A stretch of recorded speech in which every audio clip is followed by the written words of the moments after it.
But what we want to give to you is through Puckpedia, we bring you by the numbers. Puckpedia, the ultimate source for your NHL salary cap information, player contracts, team cap hits, transaction news, and injury news. By the numbers. Okay, so we didn't get a chance to talk about. There's been lots going on.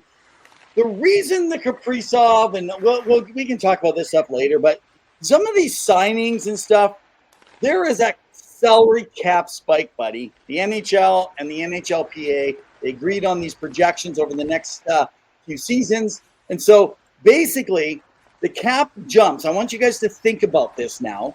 It's going to jump. This year, it's $95.5 million. Next year, it's going to be $104 million. And the following year, about $113.5. And you say, how do you know that? Well, the reason is because of the revenue streams.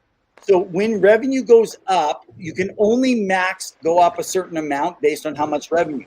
Well, there's more than enough revenue, in fact, even higher, but they can only go up by percentage points. And the percentage points means that they're maxing for 3 years. So that was this year. And the next two, that's an automatic. I think it's only going to go higher. And we're going to have this rapid escalation. How do you think contract negotiations are going to work in this next year to 2 years, Pavel? Well, I mean, I've heard it talked about how, a lot of teams want to hold the line because there is a hard cap in place, so they want to limit it. Although, of course, revenues have gone up and we kind of know the trajectory of where it's going. The problem is that, Kirill Kaprizov, he's more valuable to the team, to the Minnesota Wild than other players are, like a Kyle Connor to the Winnipeg Jets, like Alex Tuck, who are both up for a contract, even in Jack Eichel. And the thing is like, you look at past history, you look at performance, you look at all these numbers, you look at analytics, and you determine, okay, what's best for us. But you also have an internal cap. People know Buffalo has an internal cap. So owners will only sign off on these big amounts of contracts if they agree to it and they believe that this is good. If not, they'll let them walk. You look at Marner now for what he got in comparison to Kaprizov. That's a steal, right? And he even took less than what Toronto could have offered him, because I think Toronto was willing to offer him 13 plus. So really, I think what it's going to do is it's going to build up a lot of the contracts moving forward, especially next year. So it's going to be an interesting summer for us as fans and as pundits. But I also believe that a lot of guys that are up next year will say, well, I may not be 17 or 16 million, but I'm worth at least 10 to 12, right? You look at Martin Necas in Colorado. What's he going to say now?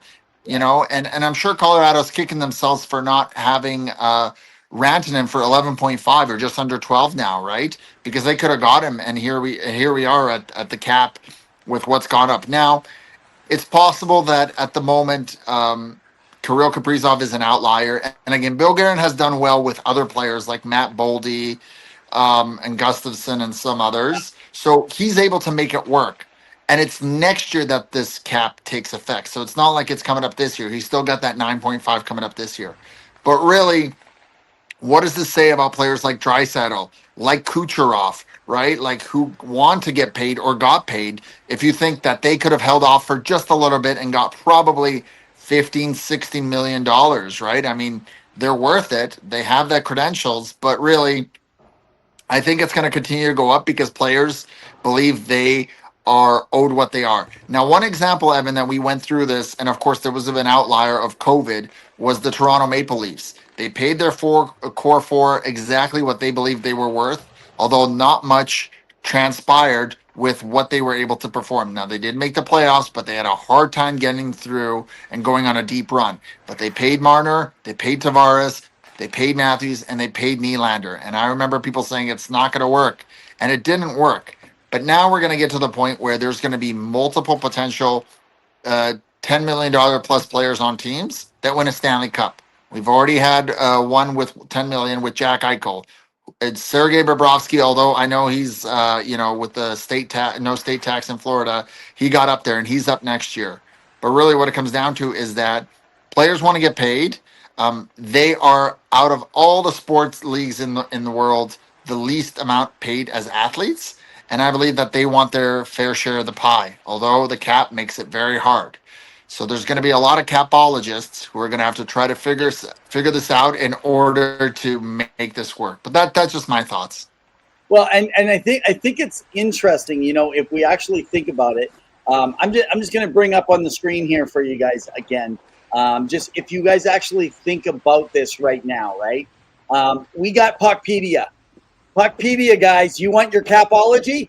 You can get it at Puckpedia. And as well, anything that you want to do, if you want to play with numbers and stuff. Well, one of the things that I think that we've run into, which I actually find very interesting, guys, is we are running into a time that is a very different time in dealing with the cap. And the reason I say that, you're moving all over on me. You're messing my screen up. It's not looking good. It's all good. It's all good. But I think what we're recognizing is teams adjusted to the flat cap, and because they adjusted to the flat cap, I got it, buddy. I got it. I've been controlling the whole thing, and now I'm good. I'm good. But because we got a flat cap, everybody adjusted their teams and their salaries, and everyone goes, well, they haven't won a cup and they haven't done this.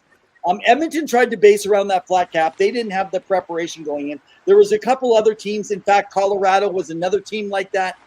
The only team that's really adjusted good on the fly has been Dallas, the New York Rangers, and believe it or not, whether you like them or not, Toronto still has done good at adjusting. And then, of course, everyone knows the Vegas Golden Knights. They've been one of the best at actually being able to do that. So I saw, Zill, that you had put up that you love the fact Martin and Eichel on the line. That should be interesting. And then you had also mentioned about they should permanently move away. Well, actually, get ready, because this season, Chris Knobloch has already made mention. They will start the season together because they're a stronger team.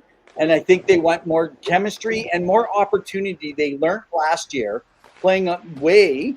Sometimes having them together allowed other guys to step up another level. But again, every team is slightly different how they're kind of managing that now. So let me just say this. The Athletic did a survey of NHL players, Pavel, before we wrap up by the numbers.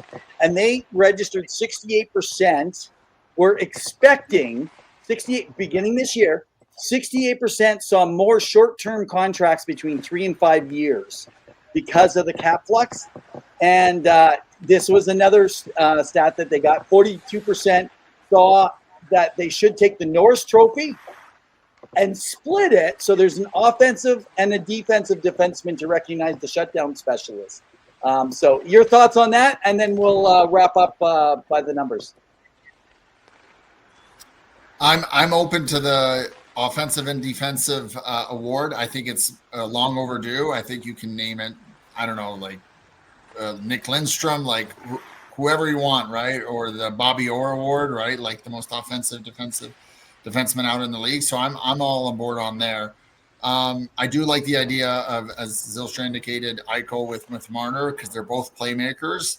So we'll be interested to see who's the one that puts the puck in the net.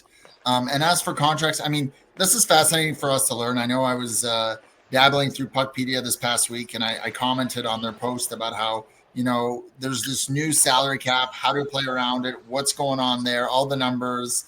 But again, as I reiterated before, the value Kaprizov has to Minnesota means much more than what people realize.